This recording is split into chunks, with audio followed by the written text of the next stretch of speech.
안녕하세요. 세 번째 영상으로 돌아왔습니다. 사실 두 번째 영상과 같은 날짜에 찍은 건데 그냥 뒤에 이불 색만 한번 바꿔봤어요. 옷도 바꾸고.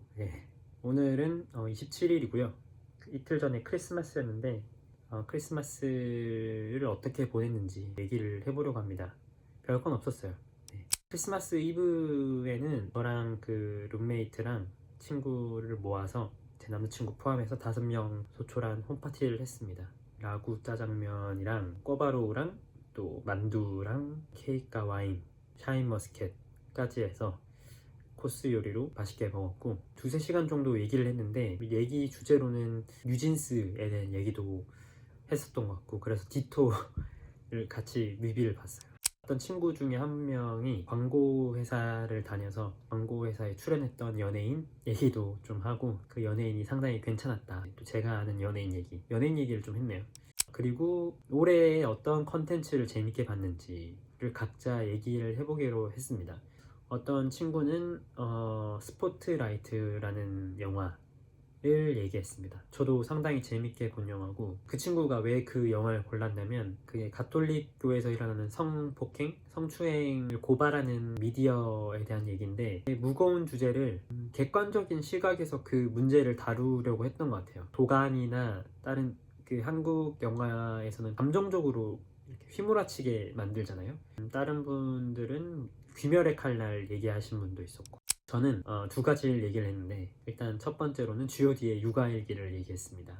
아이유의 그 팔레트에 최근에 G.O.D가 나와가지고 유년 시절이었는데 그때 생각이 많이 나더라고요. 그러면서 이제 G.O.D 육아일기를 다시 보기 시작했는데 옷차림도 되게 수수했던 것 같고 서로 장난치는 거나 삼행시 하고 하는 그런 것들이 지금 시대에는 많이 볼 수 없는 모습들이라 위안이 되는 그런 영상들이었던 것 같습니다. 또 하나 재밌게 본 거는 리오리의 캐나다 체크인이라고 제가 티빙에서 1화를 봤거든요. 1화 보면서 아침 한 10시였던 것 같은데 한 3번을 오열을 하면서 봤습니다. 이제 제가 고양이를 키우다 보니까 동물과 사람의 유대 관계에 대해서 좀 더 예민하게 반응하는 걸 수도 있고요. 그리고 다시 만났을 때 그 강아지와 임시보호해줬던 그 봉사자의 그 실타래 같은 게 아무리 먼 거리 또 시간이 흘렀어도 끊어지지 않았다라는 게 확인이 될 때 그때 되게 감격스러워서 많이 울었던 것 같습니다. 그때 얘기를 못한 게 있는데 제가 알고 보니까 올해의 컨텐츠 저는 환승연애를 말했었던 것 같더라고요. 환승연애 봤다는 사실이 사실 막 뭐라 해야 될까, 환승연애 약간 길티 플레저 어디 가서 사실 봤다라고 잘 얘기는 안 하는데 그 룸메랑 그 거의 금요일마다 같이 TV 켜놓고 막 욕하고 막 환호하고 하면서 봤던 그 한 2~3개월이 정말 행복했고 그렇게 몰입을 해서 본 게 처음 거의 예능에서는 잘 없었던 것 같아요. 이런 연애 프로그램을 제가 집중해서 보다니. 사실 시즌 1도 봤었거든요. 시즌 1은 1화만 봤어요. 그리고 2화는 꾸준히 봤는데 그 차이가 뭘까 하면 아무래도 저는 그 남성 출연자 때문에 보는 것 같아요.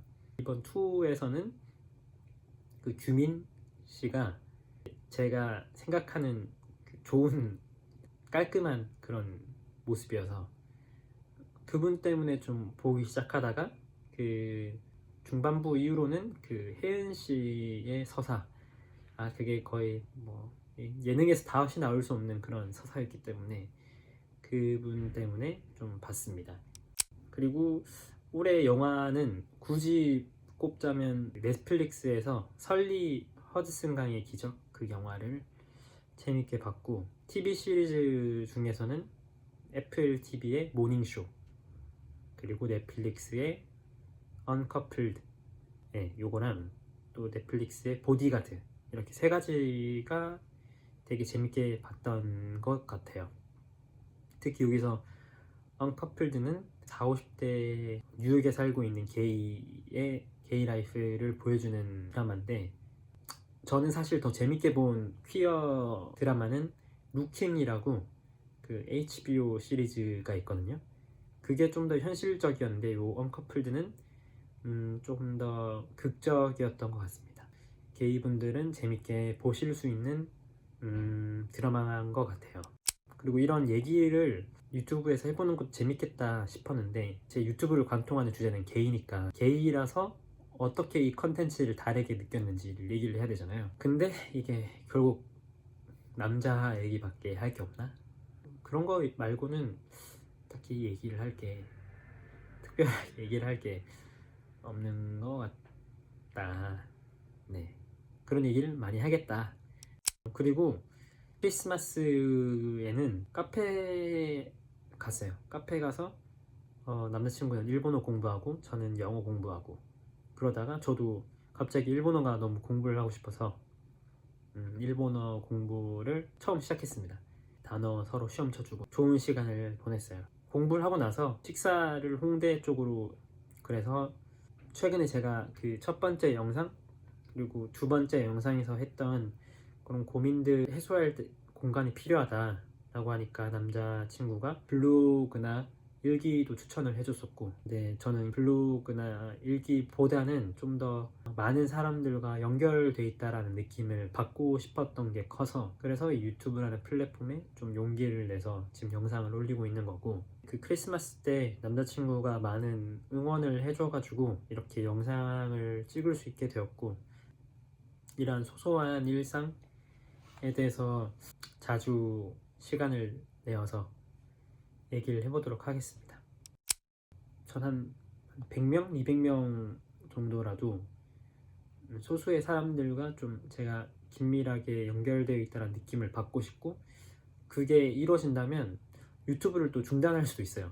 채널을 키우고 싶다는 생각보다는 소통하고자 하는 마음이 더 크기 때문에, 얼마나 이 채널이 커질지 모르겠지만 여러 가지 상상을 해봤습니다. 이게 구독자가 한 1000명이 되면 구독자에게만 공개하는 걸로 전환을 해야 되겠다. 사실 이 어제 첫 번째 영상을 올리고 나서 조회수가 하루 만에 100명 이상이 되는데 갑자기 무섭더라고요. 혹시 내가 아는 사람이 볼까? 뭐 이런 생각도 했는데, 네, 다음에 또 다시 찾아뵙겠습니다.